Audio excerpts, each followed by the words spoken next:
Telugu Desam party వారికి కానీ వారి కోసం పనిచేసేటటువంటి ఆ మీడియా వారికి కానీ అమరావతిపై ఉన్నటువంటి నెగటివ్స్ మాత్రం కనపడవు, వినపడవు.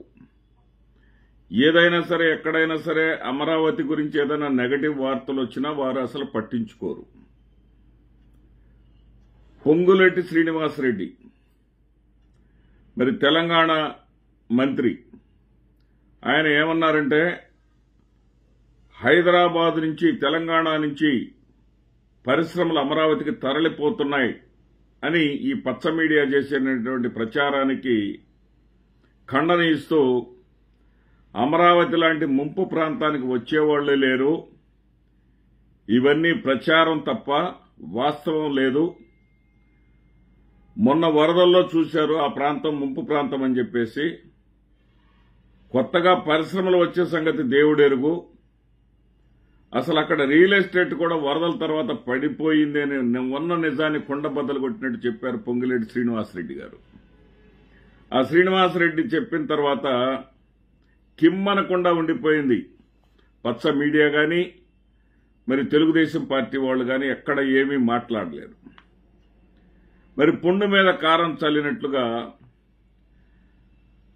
కోమటిరెడ్డి రాజగోపాల్ రెడ్డి ఎమ్మెల్యే గారు ఆయన ఏమన్నారంటే సచివాలయం ప్రక్కనే ఎన్టీ రామారావు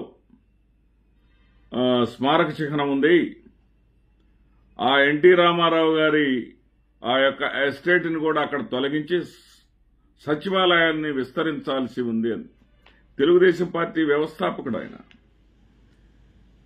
మరి ఆంధ్రుల తెలుగు వారందరికీ కూడా గర్వకారణమైనటువంటి వ్యక్తి ఆయన. మరి తెలుగుదేశం పార్టీ పదే పదే ఎన్టీ రామారావు గారి పేరు చెప్పుకుంటుంది. ఎన్టీ రామారావు గారికి వెన్నుపోటు పొడిచి అధికారాన్ని దక్కించుకున్నటువంటి చంద్రబాబు నాయుడు గారు కూడా ఈ రోజున ఎన్టీ రామారావు భజనే చేస్తా ఉన్నారు. కానీ అసలు ఎన్టీఆర్ ఘాట్ని అక్కడి నుంచి తొలగిద్దామని ఒక అధికార పార్టీ ఎమ్మెల్యే చెప్తే కిమ్మనలేదండి ఈ మీడియా కానీ, తెలుగుదేశం పార్టీ వాళ్ళు కానీ నోరెత్తి మాట్లాడలేదు. ఎందుకు మాట్లాడలేదంటే ఈ మాట్లాడినటువంటి ఇద్దరి మీద పొంగులేటి శ్రీనివాసరెడ్డి గారు కానివ్వండి, కోమటిరెడ్డి రాజగోపాల్ రెడ్డి గారు కానివ్వండి, వీళ్ళిద్దరి మీద జగన్ మనుషులు అని నేరుగా ముద్ర వేయవచ్చు. కాబట్టి జగన్ మనుషులు కాబట్టి వాళ్ళు అలా మాట్లాడారు. కాబట్టి అసలు ఆ వార్తను ప్రచురించాల్సినటువంటి అవసరం కూడా మాకు లేదు అనే విధంగా ప్రవర్తించాయి పచ్చ పత్రికలు, పచ్చ మీడియా మొత్తం కూడా.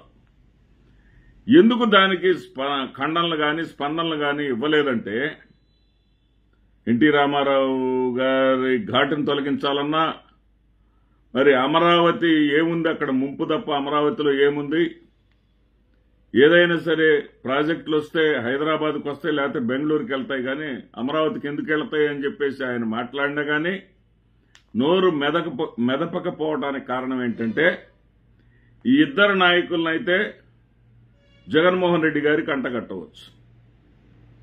అతను కూడా అన్నాడు, ఎవరు ఇప్పుడు స్పీకర్గా ఉన్నటువంటి వ్యక్తి కూడా, అయ్యన్న పాత్రుడు కూడా బ్రతికే ఉన్నాడు. జగన్మోహన్ రెడ్డి గారు ఓడిపోయాడు కానీ చావలేదు. జగన్మోహన్ రెడ్డి గారి వ్యక్తులు బలమైనటువంటి వ్యక్తులు తెలంగాణలో ఉన్నారు, ఆంధ్రాలో ఉన్నారన్న ఆ బలమైన వ్యక్తుల్లో వీళ్ళు ఒకళ్ళు అనేది ప్రజల్లో అభిప్రాయం కలిగించడం వాళ్ళ ఉద్దేశం కావచ్చు.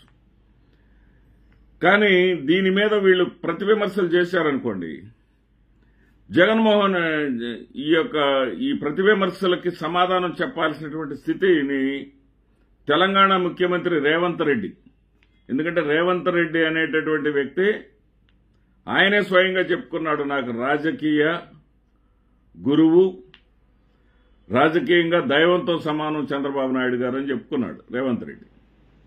ఆ రేవంత్ రెడ్డి సమాధానం చెప్పాల్సి వచ్చిందనుకో, హైదరాబాద్ నుంచి పరిశ్రమలు తరలిపోతున్నాయి, తెలంగాణ నుంచి పోయి అమరావతిలో స్థిరపడిపోతున్నాయని అనే దానిని వీళ్లు బలంగా, ఏది పొంగులేటి శ్రీనివాసరెడ్డి చెప్పింది అబద్దం అని చెప్పేసి బలంగా కానీ వీళ్లు వ్యతిరేక ప్రచారం కానీ చేస్తే ఖచ్చితంగా ముఖ్యమంత్రి స్థాయిలో, ముఖ్యమంత్రి హోదాలో తన యొక్క ప్రాంత ప్రజల యొక్క మనోభావాల్ని మరి వాళ్ళ మనోభావాలను బట్టి వాళ్ళని గౌరవించే విధంగా ఖచ్చితంగా ఖండించాలంటే అది చంద్రబాబు నాయుడికి వ్యతిరేకంగా రేవంత్ రెడ్డి మాట్లాడినట్లు అవుతుంది, అమరావతికి వ్యతిరేకంగా రేవంత్ రెడ్డి మాట్లాడినట్టు అవుతుంది. శంఖంలో పోస్తే గాని తీర్థం కాదు అంటారు. మరి సాక్షాత్తు ముఖ్యమంత్రి మాట్లాడిన తర్వాత అమరావతి ఏమి లేదు, ఒట్టి డొల్ల తప్ప అనేటటువంటి విషయం బయటకు వస్తుంది. అందుకని చాలా జాగరూకత వహించారు. రేవంత్ రెడ్డి దాకా ఇష్యూను పోకుండా అదేదో జగన్మోహన్ రెడ్డి గారితో సానుకూలంగా ఉండేటటువంటి ఒకరిద్దరు చేసినటువంటి వ్యాఖ్యలుగా గమ్ము నిండిపోయింది. అయితే కథ అంతటితోటి ముగిసిపోలా. ఏదైతే వాళ్ళు మున్సిపల్ శాఖ మంత్రిగా పెట్టుకున్నటువంటి పొంగులేటి నారాయణ గారే చెప్పేశారు. నిన్నటిదాకా ఏం చెప్పేశారు? సెల్ఫ్ సస్టైన్డ్ క్యాపిటల్ అమరావతి అన్నారు. ఈ సెల్ఫ్ సస్టైన్డ్ క్యాపిటల్కి ఎవరేమి నిధులు ఇవ్వాల్సిన పని లేదు. జగన్మోహన్ రెడ్డి అన్ని అబద్దాలు చెప్తా ఉన్నాడు. మరి జగన్మోహన్ రెడ్డి అసత్యాలు చెప్తా ఉన్నాడు. అమరావతికి ఎవరో ఎర్ర కాణి ఇవ్వాల్సిన అవసరం లేదని చెప్పేసి చంద్రబాబు నాయుడు గారు ఎన్నికల ముందు ఘీంకరించారు. మరి ఆయన చెప్పిన అబద్దాలు, ఈయన చెప్పిన అబద్దాలు ఇప్పుడు తేటతెల్లం చేశారు పొంగూరు నారాయణ గారు. ఆయన ఏం చెప్పాడంటే, అమరావతికి ఏదైతే సిఆర్డీఏ పనులు టెండర్లు కూడా పిలిచింది, ఎంత రూపాయి 2 రూపాయలు కాదు, 47,000 కోట్ల రూపాయలకి టెండర్లకు పిలిచింది. అదే 47,000 కోట్ల రూపాయల పనులకి మొత్తం అమరావతి అభివృద్ధికి 60,000 కోట్ల రూపాయలు కావాలని అంచనా వేశారు. ఈ అంచనా 47,000 కోట్లలో దాదాపు 33,000 కోట్లు 33,000 కోట్లు ఎక్కడి నుంచి అంటే వరల్డ్ బ్యాంక్ నుంచి 6.8 కోట్లు, అదేవిధంగా ఏడీబీ నుంచి 6.7 కోట్లు, హడ్కో నుంచి 11 కోట్లు, కేఎఫ్డబ్ల్యూ అంటే ఈ బ్యాంక్ వచ్చేసి జర్మనీకి చెందినటువంటి బ్యాంక్, దాని దగ్గర నుంచి 5,000 కోట్లు, ఈ 11,000 కోట్లు, 5,000 కోట్లు, ఈ 13,000 కోట్లు, ఈ మొత్తం కలిపి దాదాపు 30,000 కోట్లు లోన్లు ఇవ్వబోతున్నట్టుగా చెప్పారు. అయితే ఇది కొన్ని అక్కడ రాజధాని ప్రాంతంలో భూములు ఇచ్చినటువంటి రైతులు కొందరు,